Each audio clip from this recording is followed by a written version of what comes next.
Oh, so yummy. This is my lunch for today. Pineapple.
Guys, they changed my broccoli because that is so black.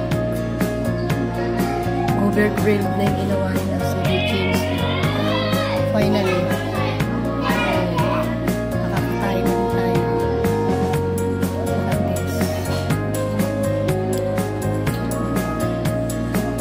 This is the good one.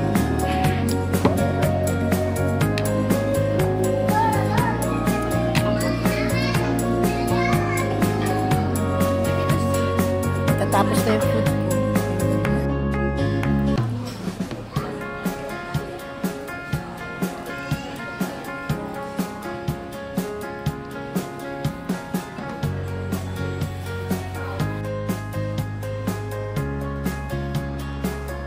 Sobrang init.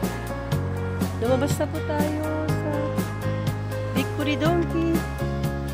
I'm going to Haruyama naman.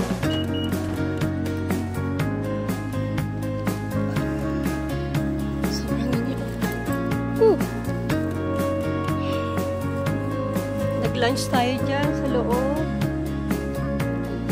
At guys, yung aking init.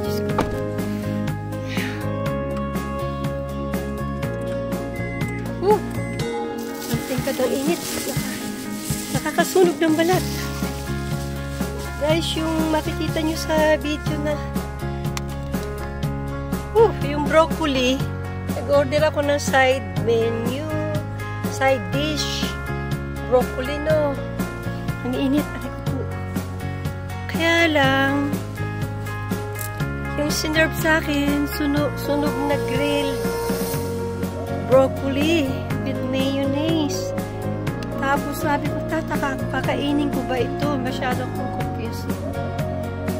So, I wonder na, bakit ganito? Ano nangyari? Ganito ba talaga ang processor? Parang mali. So, ayaw kasi magalit. Tapos, ang ginawa ko yung stop.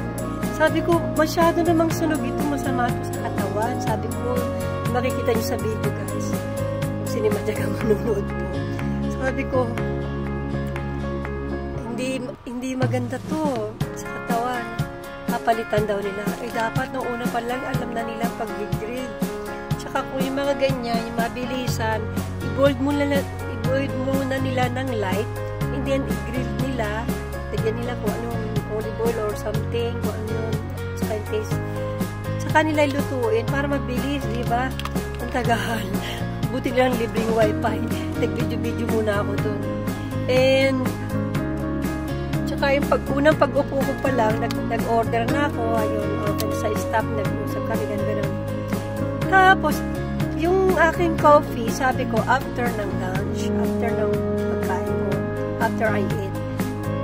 Ayan na, dinala na yung hot coffee. Ano kaya, sabi ko, di ba pag ano pa ba to, pagtapos ko mag-lunch, bakit andito na? Gani-ganing kunin ko na at ilagay doon, iwan lang sa lamesa ko, I put in my table, doon lang siya. Sabi ko, lalamig naman. Tapos yung nag-iisip din yung lalaki, nag-serve, ano ba yan? Sabi ko, okay, you can bring it and then later, bring me another coffee. Hot coffee, sabi ko. Oh, okay lang daw. He smiled. Ano ba yan? Mali-mali naman. Tapos yun nga yung broccoli, sunog. And then, they changed it. Ano, papalitan daw. Sabi nila may lasa daw. Of course naman, order pa ako na walang lasa. Hindi naman yung bold lang in order ko. May mga ganyang, ano no, at may time na ganito.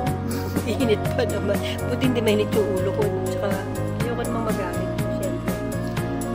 Hindi naman masyadong busy. Hindi naman puno eh. Nagkataon lang pagliko. Galing ako sa Aoyama.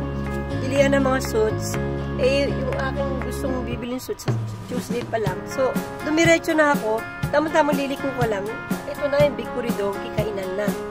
So, pupunta ako ngayon sa Aoyama. Magtatry ako doon. Baka meron na. Kasi gusto ko yung pagbibili ako, iuwi ko na. Ayoko nung babalik-balikan pa. Kasi kasize ko lang naman yung mga dati kung nakabili na ako ng dalawang suits na tama-tama sa akin. Isang blue and brown. Light brown ba yung sulat? O may pagka-gray. Yan, may susunod sa lamig. Ay, sa init. Sa lamig nakatudo na nga yung aking aircon. Okay, guys. Thanks for watching sa makakapanood po. Ito yung na-experience ko sa Big Corridor eating alone. Kasi, ano na yun, breakfast and lunch. Kasi, pagkagising ko, minom lang ako ng tomato juice and nag-pray muna ako and then tomato juice then nag-prepare na ako alis kasi naligo naman ako kagabi. So, ayan guys, best friend muna natin si ventilador so, neck pan. Okay, see you again. So, ayan po yung aking i-share for today. Thanks for watching guys.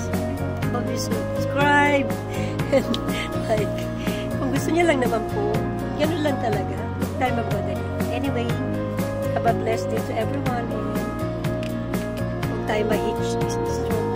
Ayan, ganyan po sa tulong ko. Pero huwag naman po sana. Okay. Be careful lang tayo sa ating. Thank you. Happy Lola! Karoon na kami at baby boy.